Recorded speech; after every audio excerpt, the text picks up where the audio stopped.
Salut tout le monde, j'espère que vous allez bien. Bienvenue dans une nouvelle leçon. Aujourd'hui, on va parler de la caractérisation. Alors, on commence par une définition. La caractérisation est l'ensemble des procédés qui servent à décrire une personne, un objet ou un lieu. Ces procédés sont, premièrement, les adjectifs qualificatifs, deuxièmement, les compléments du nom et troisièmement les subordonnées relatives. Alors on commence par les adjectifs qualificatifs. Alors pour les adjectifs qualificatifs, il existe trois fonctions. La première fonction s'appelle l'adjectif épithète. Donc l'adjectif épithète, c'est un adjectif juxtaposé au nom qu'il qualifie. On donne un exemple ici, un bon livre. L'adjectif ici est juxtaposé, c'est-à-dire il est à côté du nom qu'il qualifie. Un bon livre.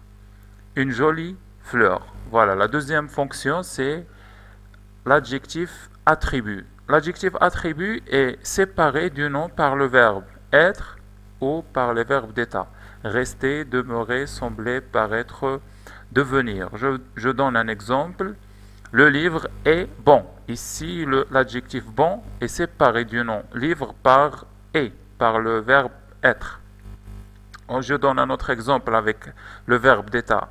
Sembler, la fleur semble jolie. C'est un adjectif qualificatif attribut. On passe à la troisième fonction, c'est l'adjectif détaché ou l'adjectif en apposition.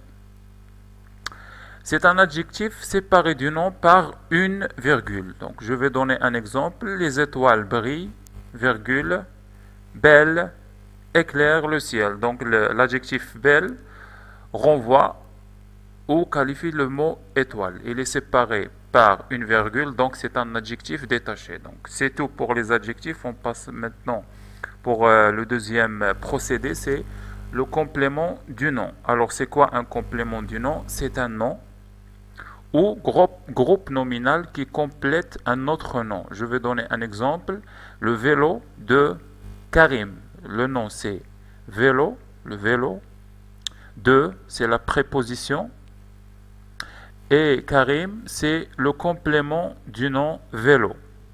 Alors, le complément du nom commence souvent par une préposition. Soit on trouve la préposition de, à, du, pour, sans, dont et sur. Donc voici les différentes prépositions qui peuvent précéder le complément du nom. Donc je vais donner d'autres exemples. On trouve par exemple la marche à pied. Et nous avons ici la préposition à. À pied, c'est le complément du nom la marche. Un autre exemple avec la préposition sans, un corps sans âme. Donc voilà pour le complément du nom. On passe maintenant à la troisième ou au troisième procédé, c'est la subordonnée relative. Donc la subordonnée relative est une proposition, c'est-à-dire c'est une phrase, c'est une proposition qui complète un nom. Ce nom, il est appelé antécédent. Il est précédé par un pronom relatif qui, que, dont, où. Donc, qui, le pronom relatif qui remplace le sujet. Je vais donner un exemple. L'homme qui parle beaucoup. Ici, qui remplace l'adjectif, remplace le sujet, l'homme. Voilà, que remplace le complément d'objet direct. La pomme que je mange est délicieuse. Ici, la pomme, c'est un complément d'objet direct, alors que remplace la pomme. Dont remplace le complément d'objet indirect. Exemple, la leçon dont je parle est facile. Et où, elle remplace le lieu ou le temps. Je vais donner un exemple. J'aime la ville où je suis né. Donc voici les trois procédés de la caractérisation. On passe maintenant à un exercice.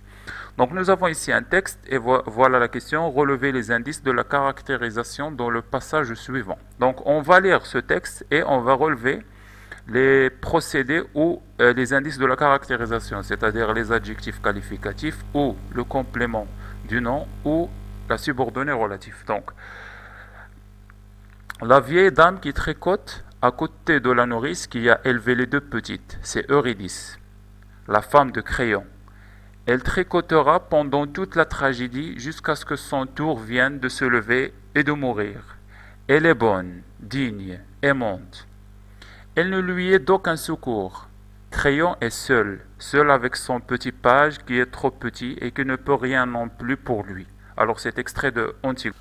Donc pour répondre à la question, on va souligner les indices de la caractérisation, à savoir les adjectifs ou les compléments du nom ou les subordonnées relatives. Donc on commence.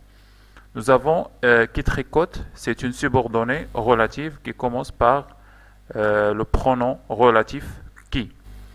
Deuxièmement, nous avons qui a élevé les deux petites, donc c'est une subordonnée relative.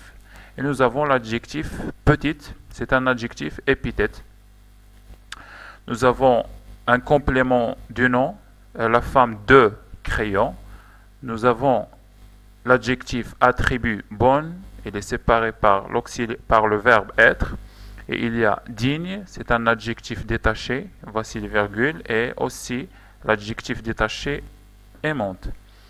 Nous avons un autre adjectif, crayon et seul, c'est un adjectif attribut, voici le verbe être. Et un autre adjectif, petit, maintenant il est épithète, petit page. Et nous avons la subordonnée relative qui est trop. Et nous avons l'adjectif épithète petit. Donc on classe ces procédés ou ces indices dans un tableau. On va trouver, voici le tableau qu'on va trouver à la fin. Donc adjectif, qualificatif, complément du nom ou subordonnée relative. Petite, bonne, digne, aimante, seule, petit. Pour le complément du nom, nous avons deux crayons et pour les subordonnées relatives, nous avons qui tricote et qui a élevé les deux. Donc voici la leçon d'aujourd'hui. J'espère vous revoir prochainement dans une nouvelle leçon. Merci pour votre attention et à plus tard.